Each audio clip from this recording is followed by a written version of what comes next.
Students, आज हम antibodies के बारे में पढ़ेंगे। What are antibodies? एंटीबॉडीज़ यानी इम्यूनोग्लोबुलिन्स, इनको इम्यूनोग्लोबुलिन भी कहते हैं।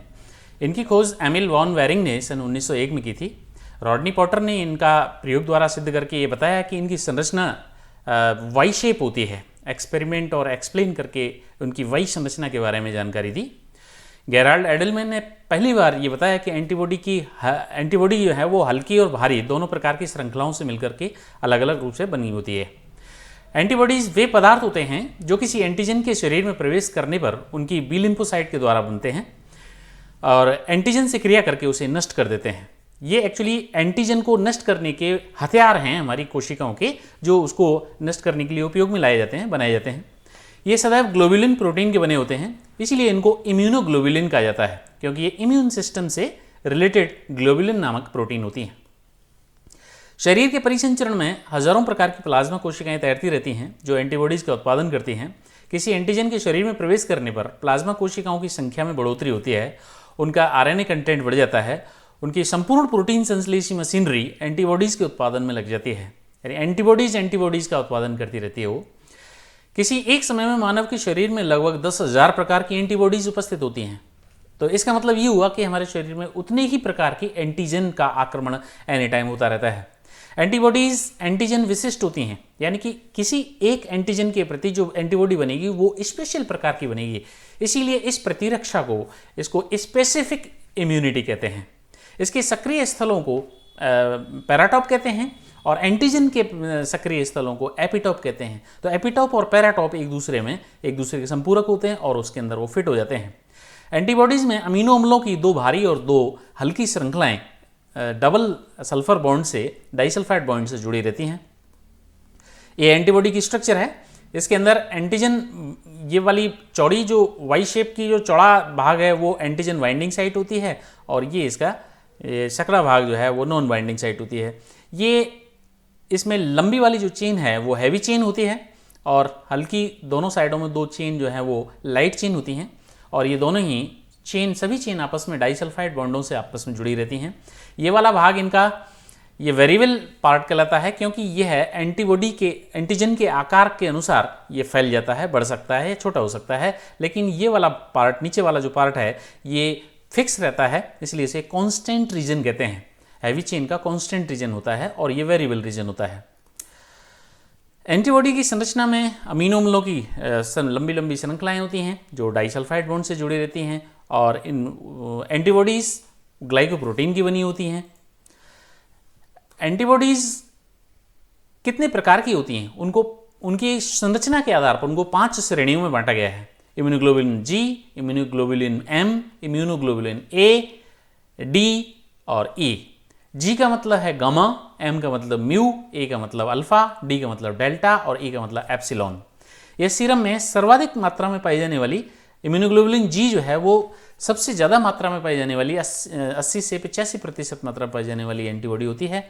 ये अंतर संवहनीय और अंतः संवहनीय दोनों क्षेत्रों में समान रूप से वितरित होती है।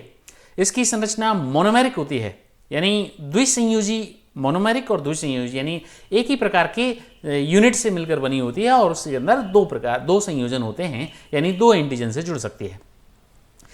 ये इम्यूनोग्लोबुलिन जी की भारी संरचनाओं लगभग 440 अमीनो अम्लों की बनी होती हैं और जिनका अणुभार लगभग 50,000 से लेकर 70,000 डाल्टन होता है, जबकि इनकी हल्की श्रृंखलाएं 220 अमीनो अम्लों की बनी होती है जिनका अणुभार 23,500 डाल्टन होता है। ये प्लेसेंटा से होकर भी स्थानांतरित हो जाती हैं। इनका अर्ध आयुकाल 20 दिन का होता है। ये एंटीबॉडीज़ एंटीजन के दूसरे एक्सपोजर में भी बनती हैं।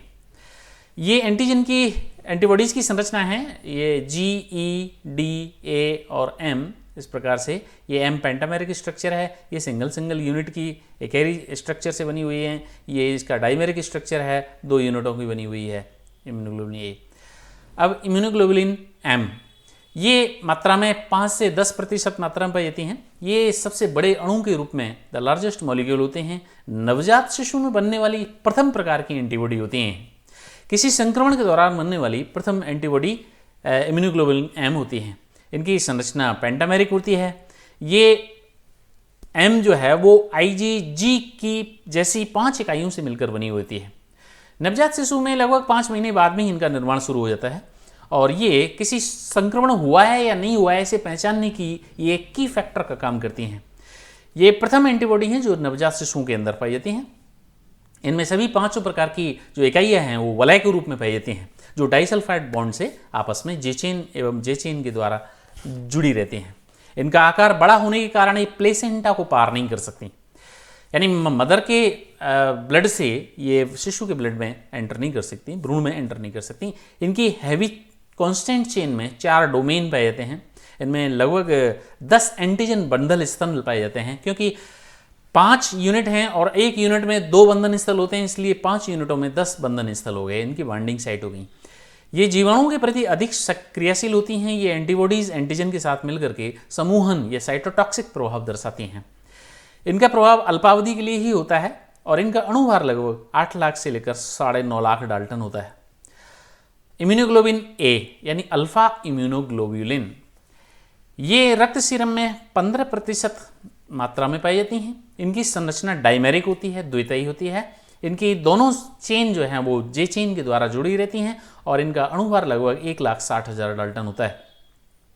ये माता के प्रथम दूध में यानी कोलोस्ट्रम में, आंसू में या नासिका स्राव में या लार में या पसीने में या म्यूकस में, आंतरीय स्राव में आदि में ये पाई जाती हैं, उपस्थित होती हैं। ये श्लेष्म कला से आने वाले सूक्ष्म जीवों से हमारी सुरक्षा करती हैं। ये प्लेसेंटा को क्रॉस नहीं कर सकती। ये कोलोस्ट्रम के माध्यम से माता से शिशु के शरीर में भी स्थानांतरित हो जाती हैं। इम्यूनोग्लोबुलिन डी यानी डेल्टा इम्यूनोग्लोबुलिन, ये रक्त सीरम में 1% मात्रा में होती हैं। ये प्लेसेंटा को पार नहीं कर सकती ये भी, और बी लिम्फोसाइट की सतह पर पाई जाती हैं। एंटीजन ग्राही का कार्य करती हैं। ये एक प्रकार से मॉड्यूलेटर का भी काम करती हैं। इनकी संरचना मोनोमेरिक होती है, यानी और इनका अणुभार लगभग 1,75,000 डाल्टन होता है।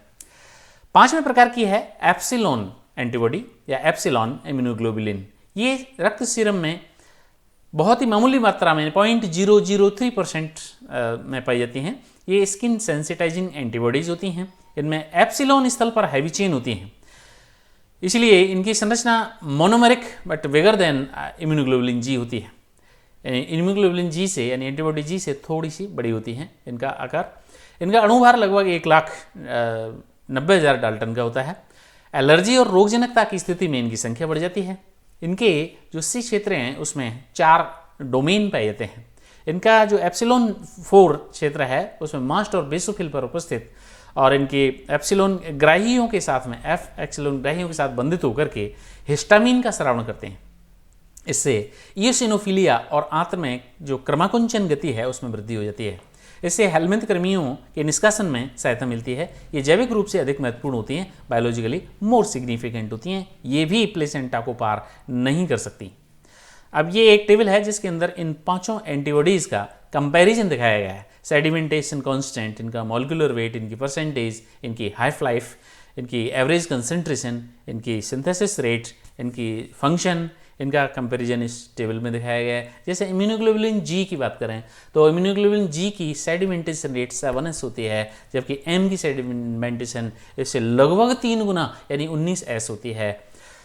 इम्यूनोग्लोबुलिन जी की एक ही 11s होती है और एंटीबॉडी डी की 8s होती है और ई की 7s होती है। मॉलिक्यूलर वेट की बात करें तो मॉलिक्यूलर वेट जैसा कि हम बता चुके हैं 1,46,000 जी का होता है, 9,70,000 लगभग एम का होता है, 1,60,000 डाल्टन ए का होता है और 1,84,000 के आसपास डेल्टा एंटीबॉडी का होता है और 1,88,000 एप्सिलॉन एंटीबॉडीज़ का होता है। इनकी परसेंटेज के मामले में देखें तो सबसे ज़्यादा संख्या में या सबसे ज़्यादा मात्रा में जो पाई जाने वाली एंटीबॉडी है वो इम्यूनोग्लोबुलिन जी होती है, जो 75 से लेकर के 80% मात्रा में पाई जाती है। इम्यूनोग्लोबुलिन एम 5 से लेकर के 10% मात्रा में होती है और ए 10% मात्रा में होती है। डी काफ़ी कम होती है, 0.05% में होती है और ई 1 से 3% मात्रा में पाई जाती है। इनकी हाफ लाइफ जैसा कि इसमें बताया गया है जी की सबसे ज़्यादा है और फिर उसके बाद में सबसे कम इसकी डी की होती है। रेट ऑफ सिंथेसिस भी इसी प्रकार से होती हैं। स्पेशल फंक्शन है इनका सबका अलग अलग फंक्शन है। ये 5 प्रकार का फंक्शन बताया हुआ है। इस प्रकार से ये एंटीबॉडीज़ का फंक्शन हमने देखा, एंटीबॉडीज़ के बारे में पढ़ा। आज अगले लेक्चर में हम एंटीजन एंटीबॉडी रिएक्शन के बारे में पढ़ेंगे। Thank you.